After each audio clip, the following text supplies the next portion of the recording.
할렐루야, 아멘. 반갑습니다. 오늘은 창세기 3장 하겠습니다. 창세기 3장의 제목은 사람의 불순종과 하나님의 심판 선언입니다. 1절. 그런데 뱀은 여호와 하나님이 지으신 들짐승 중에 가장 강교하니라. 뱀이 여자에게 물어 이르되 하나님이 참으로 너희에게 동산 모든 나무의 열매를 먹지 말라 하시더냐? 아멘. 여호와 하나님이라는 말씀은요, 앞에 나오는 여호와 하나님은 천지를 창조하시고 그 가운데 뱀을 창조하신 분이 누구인지를 밝히는 이름입니다.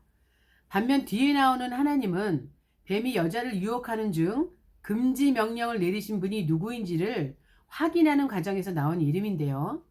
그런데 놀라운 것은 본장에서 객관적인 사실을 묘사하는 모든 부분에는 하나님의 이름이 여호와 하나님으로 나오는 반면 뱀은 일관되게 하나님이란 명칭만 사용하고 있는 것입니다. 여자를 유혹하기 위해 뱀은 하나님의 언약을 상기시킬 수 있는 여호와란 명칭은 단 한 번도 사용하지 않았다는 거예요. 또한 뱀은 이렇게 물어보는 것입니다. 진짜 하나님이 먹지 말라고 하셨어? 예. 이 말이 하와로 하여금 하나님의 말씀을 다시 생각나게 했고 불순종으로 이어집니다. 2절입니다. 여자가 뱀에게 말하되 동산 나무의 열매는 우리가 먹을 수 있으나 동산 중앙에 있는 나무의 열매는 하나님의 말씀에 너희는 먹지도 말고 만지지도 말라 너희가 죽을까 하노라 하셨느니라. 아멘. 만지지도 말라 너희가 죽을까 하노라 했잖아요. 먼저 3장 1절에 뱀이 어떻게 질문했습니까? 진짜 하나님이 먹지 말라고 하셨어? 이렇게 질문을 했는데요. 그 말에 하와는 2장 17절에서 먹는 날에는 반드시 죽으리라 하신 하나님의 말씀을 반신반의한 불신앙적인 태도로 자기 생각대로 만지지도 말아라 죽을까 하셨어 라고 대답을 합니다. 이 행동은 하나님의 말씀을 절대 신뢰하지 않고 그럴 수도 있고 아닐 수도 있다는 불신앙적인 태도를 지닌 것입니다. 하나님의 말씀을 제하는 것뿐만 아니라 하나님의 말씀에 아닌 것을 덧붙이는 것도 포함이 됩니다. 하나님이 절대 하지 말라고 명령하신 그런 말씀인데요. 계시록 22장 18, 19절에 보면 이렇게 나와 있습니다. 내가 이 두루마리의 예언의 말씀을 듣는 모든 사람에게 증언하노니 만일 누구든지 이것들 외에 더하면 하나님이 이 두루마리에 기록된 재앙들을 그에게 더하실 것이요. 만일 누구든지 이 두루마리의 예언의 말씀에서 제하여 버리면 하나님이 이 두루마리에 기록된 생명나무와 및 거룩한 성의 참여함을 제하여 버리시리라. 아멘. 4절입니다. 뱀이 여자에게 이르되 너희가 결코 죽지 아니하리라. 아멘입니다. 뱀이 뭐라 그래요? 죽지 않는다. 이렇게 얘기하고 있잖아요. 이 말씀은요. 사단이 하나님의 말씀을 정면으로 공격하고 있는 거예요. 요한복음 8장 44절에 너희는 너희 아비 마귀에서 났으니 너희 아비의 욕심대로 너희도 행하고자 하느니라. 그는 처음부터 살인한 자요 진리가 그 속에 없으므로 진리에 서지 못하고 거짓을 말할 때마다 제 것으로 말하나니 이는 그가 거짓말쟁이요 거짓의 아비가 되었습니다. 아멘입니다. 지금도 사단은 로마서 6장 23절에서 말씀하신 것처럼 죄의 삭시 사망이다 라는 하나님의 말씀을 정면으로 대적해서 믿는 이들로 하여금 세상 것을 더 좋아하게 함으로써 지옥 자식을 만들고 있습니다. 잠언 9장 17, 18절에 보면 도둑질한 물이 달고 몰래 먹는 떡이 맛있다 하는도다. 오직 그 어리석은 자는 죽은 자가 그의 곳에 있는 것과 그의 객들이 음부 깊은 곳에 있는 것을 알지 못하느니라. 아멘. 5절입니다. 너희가 그것을 먹는 날에는 너희 눈이 밝아져 하나님과 같이 되어 선악을 알 줄을 하나님이 아심이니라. 자, 여기서 하나님과 같이 된다 이런 말씀을 하고 있잖아요. 그래서 선악을 알 줄을 하나님이 안다 이렇게 말했는데요. 당시 뱀이 언약을 맺으시는 하나님을 강조하는 여호와 하나님이 아닌 단지 하나님의 권능을 강조하는 하나님이란 명칭만을 사용한 것은 선악과를 먹지 말라는 하나님의 언약을 망각하게 하고 자기도 하나님처럼 되고자 하는 마음을 가지도록 부추기고 있는 거예요. 신과 같이 된다는 건 불멸을 이루는 것이기 때문입니다. 6절입니다. 여자가 그 나무를 본즉 먹음직도 하고 보암직도 하고 지혜롭게 할 만큼 탐스럽기도 한 나무인지라. 여자가 그 열매를 따먹고 자기와 함께 있는 남편에게도 주매 그도 먹은지라. 이에 그들의 눈이 밝아져 자기들이 벗은 줄을 알고 무화과 나뭇잎을 엮어 치마로 삼았더라. 아멘입니다. 자, 무화과 나무. 이 무화과 나무는요, 본문의 표현은 자신이 벗고 있다는 사실에 대해 가슴 깊이 수치를 느끼고 있다는 거예요. 과거에는 벗은 것이 아무렇지도 않았는데 선악과를 따먹자마자 수치심을 느끼게 된 것은 영적 순결을 잃어버리고 그 영혼이 죄악으로 더러워졌기 때문입니다. 무화과 나뭇잎은 가나안에서 발견되는 나무 중에 가장 커서 부끄러운 부분을 부분적으로 가릴 수 있을 만큼 크기라고 합니다. 또한 다산을 상징한다고 합니다. 8절. 그들이 그날 바람이 불 때 동산에 거니시는 여호와 하나님의 소리를 듣고 아담과 그의 아내가 여호와 하나님의 낯을 피하여 동산 나무 사이에 숨은지라. 아멘. 동산에 거니시는 여호와 하나님이란 뜻은요, 선악과를 먹는 날에는 반드시 죽으리라는 인류 최초의 언약인 선악과 언약을 맺으신 하나님께서 바로 그 언약의 상대자인 인간을 찾아오고 있음을 상기시켜주는 표현으로 볼 수 있습니다. 9절입니다. 여호와 하나님이 아담을 부르시며 그에게 이르시되 내가 어디 있느냐? 이르되 내가 동산에서 하나님의 소리를 듣고 내가 벗었으므로 두려워하여 숨었나이다. 아멘입니다. 벗었으므로 두려워했다. 하나님께서 물어보실 때 자기의 잘못이 무엇인지 알고 있었다면 거짓된 변명을 늘어놓을 것이 아니라 하나님의 명령을 어기고 선악과를 따먹은 불순종이 때문에 두려워서 숨었다고 솔직하게 대답을 했어야 합니다. 그러나 아담은 회개의 기회를 주신 하나님께 자기의 잘못함을 용서를 구하기는커녕 핑계를 대므로 속죄받을 기회를 놓치고 있는 거예요. 11절입니다. 이르시되 누가 너의 벗었음을 내게 알렸느냐? 내가 내게 먹지 말라 명한 그 나무 열매를 내가 먹었느냐? 아멘이죠. 누가 너의 벗었음을 알렸냐? 라고 물어보시잖아요. 누구겠습니까? 사단의 하수인은 뱀이죠. 마귀는 죄로 인해서 불행한 결과에만 관심을 두게 하여 실제 가장 시급한 문제인 죄를 회개하는 기회를 놓치게 한다는 겁니다. 회개는 아무나 하는 게 아니죠. 그 역시 하나님께서 회개할 기회를 허락하셔야만 할 수 있음을, 또한 그것이 하나님의 은혜라는 것을 우리는 깨달아야 됩니다. 아멘. 12절. 아담이 이르되 하나님이 주셔서 나와 함께 있게 하신 여자 그가 그 나무 열매를 내게 주므로 내가 먹었나이다. 아멘입니다. 하나님이 주셔서 나와 함께 하신이란 말이 나오는데요. 모든 원인을 하나님께 돌리고 있는 거예요. 결국 이 말은 뭡니까? 하나님이 여자를 주시지 않으셨다면 내가 죄를 안 지었을 거라고 말을 하고 있는 거죠. 그래서 내가 먹었습니다 라며 변명을 하고 있는 거예요. 하나님께서 남자 아담에게 돕는 배필로 여자 하와를 주신 것은 너무나 큰 축복이며 이 축복을 아담 자신도 기쁨으로 받아들였음에도 불구하고 오히려 이를 원망하는 아담의 적반하장격인 태도에서 범죄자가 일반적으로 지니는 자신의 죄를 남에게 미루는 비겁함을 볼 수 있습니다. 또한 자신이 보호하고 사랑해야 할 대상인 여자 하와조차도 오히려 자신의 방패막으로 이용하는 범죄한 인간의 추악한 면모를 보여주고 있습니다. 13절입니다. 여호와 하나님이 여자에게 이르시되 내가 어찌하여 이렇게 하였느냐? 여자가 이르되 뱀이 나를 깨므로 내가 먹었나이다. 아멘. 어찌하여 이렇게 13절에 이렇게 말씀이 나오잖아요. 본문은요, 하나님께서 하와가 범죄한 이유를 묻는 질문이라기보다는 하와가 했던 일, 이것이 무엇이냐는 회개를 촉구하는 단도직입적인 질문인 거예요. 하와는 뱀이 나를 깨므로 내가 먹었다고 잘못된 길에 들어선 사실을 인정을 했습니다. 그러나 하나님께서 진정 원하셨던 대답은요, 단순한 사실 인정이 아니라 이러한 죄 가운데 빠진 자신의 죄를 주 앞에 고백하고 진심으로 용서를 비는 것이었습니다. 이는 아담과 마찬가지로 비겁하게 책임 전가에만 급급했다는 거예요. 우리가 다 아는 말씀 가운데 가룟 유다와 베드로 이야기가 있죠.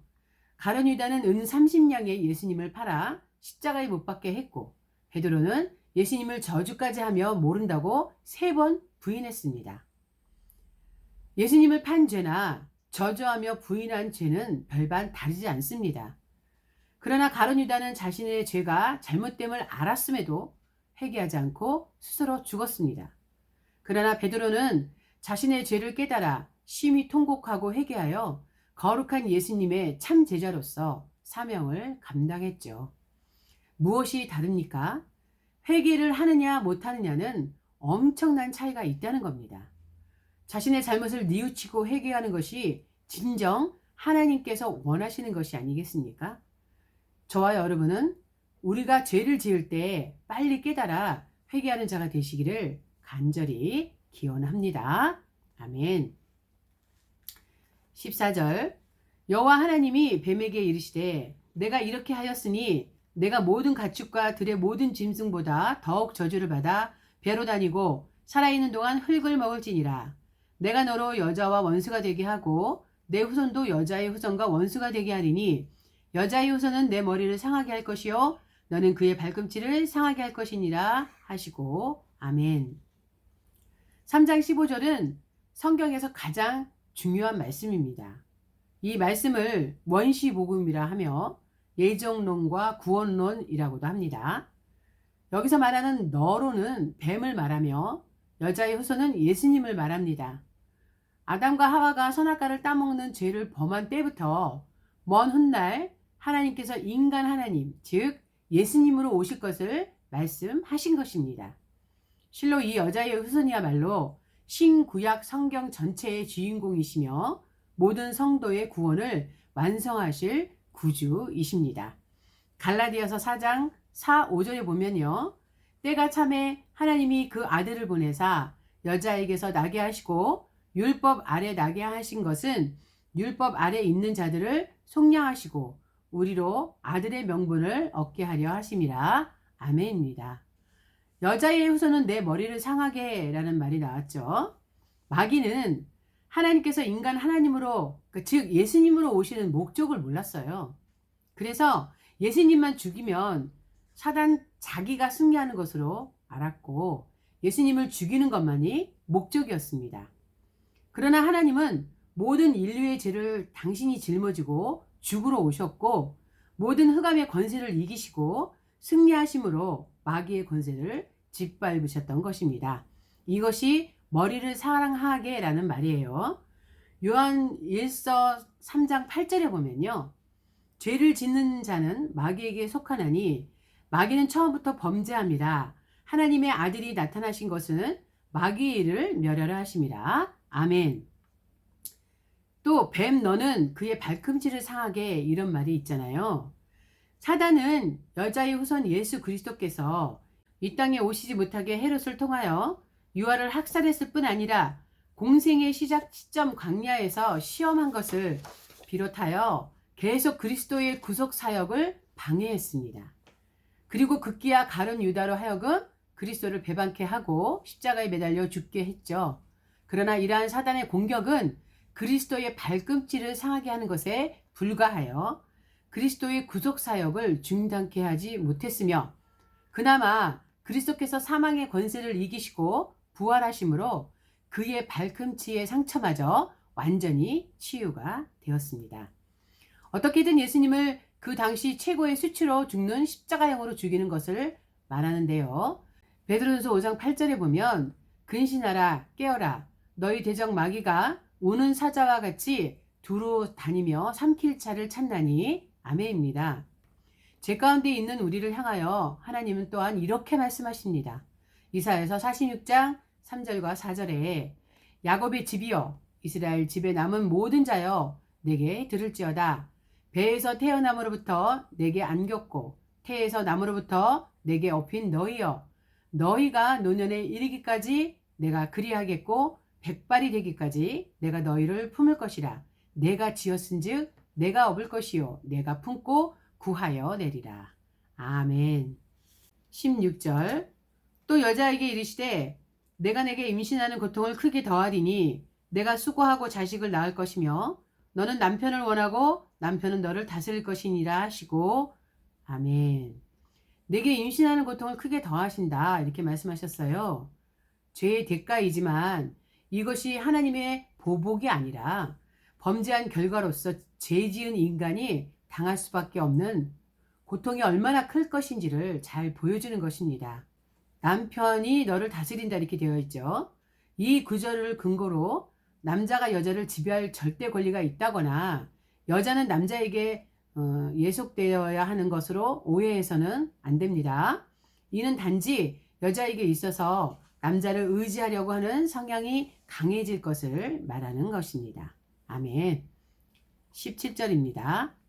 아담에게 이르시되 내가 내 아내의 말을 듣고 내가 내게 먹지 말라 한 나무의 열매를 먹었은즉 땅은 너로 말미암아 저주를 받고 너는 내 평생에 수고하여야 그 소산을 먹으리라. 땅이 내게 가시덤불과 엉겅퀴를 낼 것이라. 내가 먹을 것은 밭의 채소인즉. 아멘입니다. 가시덤불과 엉겅퀴를 말씀하셨는데요. 이는 폐허의 상징으로 사용이 되었다고 해요. 이러한 가시덤불과 엉겅퀴는요. 모두 유익한 식물이 자라나는 것을 방해하는 생명력이 강한 잡초이며 번식하기 시작하면 다른 식물은 곧 죽고 만다고 합니다. 그러므로 농부는 항상 자신의 밭을 살펴보며 이러한 잡초가 생기면 바로 제거해야 농사를 망치지 않고 많은 수확을 거둘 수 있다고 합니다. 19절 내가 흙으로 돌아갈 때까지 얼굴에 땀을 흘려야 먹을 것을 먹으리니 내가 그것에서 취함을 입었습니다. 너는 흙이니 흙으로 돌아갈 것이니라 하시니라. 아멘. 흙으로 돌아간다는 이야기는 유대인들은 임종한 지 24시간 안에 시체를 매장하는 것을 원칙으로 합니다. 시체를 당일에 묻는 것은 인생이 흙에서 왔으니 가능한 한 빨리 흙으로 돌아갈 수 있도록 돕는 것이며 고인에 대한 최고의 예우로 여겨졌다고 합니다. 죽음과 함께 영혼은 이미 하나님께 갔는데 육신이 오랫동안 이 땅에 붙잡혀 있는 것은 고인에 대한 일종의 모독이라고 여겨졌다고 합니다. 아멘. 20절 아담이 그의 아내의 이름을 하와라 불렀으니 그는 모든 산자의 어미가 됨이더라.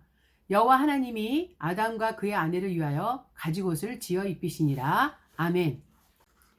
모든 산자의 어미는 죄악으로 생명력을 잃어버리고 영원히 죽을 수밖에 없는 사단의 자녀들과 구분되는 구원받을 자들의 어머니가 됨을 가리킨다고 볼 수 있습니다. 가죽옷은요, 후견인이 후견 대상에게 주는 선물의 형태로 이러한 옷을 주신 것입니다. 창세기 41장 41절 42절에 보면 바로가 또 요셉에게 이르되 내가 너를 애굽 온 땅의 총리가 되게 하노라 하고 자기의 인장 반지를 빼어 요셉의 손에 끼우고 그에게 세마포 옷을 입히고 금사슬을 목에 걸고. 아멘입니다. 이 사건은 단지 가죽옷의 중심이 아니라 죄는 인간이 지고 대신 동물을 죽여 인간의 허물을 가려준 것처럼 짐승이 피 흘린 것은 구약시대에 계속 진행된 짐승의 피를 흘리는 희생제사가 이때로부터 시작되었음을 보여주며 더 나아가서는 장차 인간의 죄를 대속하시기 위해 십자가에서 희생의 피를 흘리신 그리스도의 속죄 사역이 있었을 것을 예표합니다. 이처럼 하나님께서는 인간이 범죄하자마자 피 흘림을 통한 속죄의 방법을 제시해 주신 것입니다. 22절 제목이 있죠. 아담과 하와를 쫓아내시다. 여호와 하나님이 이르시되 보라 이 사람이 선악을 하는 일에 우리 중 하나같이 되었으니 그가 그의 손을 들어 생명나무 열매도 따먹고 영생할까 하노라 하시고 여호와 하나님이 에덴 동산에서 그를 내보내어 그의 근원된 땅을 갈게 하시니라. 이같이 하나님이 그 사람을 쫓아내시고 에덴 동산 동쪽에 그룹들과 두루 도는 불칼을 두어 생명나무의 길을 지키게 하시니라. 아멘. 전능하신 하나님께서는 어떠한 수단으로도 인간이 접근할 수 없게 철저한 방법으로 에덴 동산을 지킴으로 인간이 범죄한 채 생명 나무 실과를 먹고 영원히 살게 되는 불행을 근원적으로 막으신 것입니다. 수고하셨습니다. 다음에 뵙겠습니다.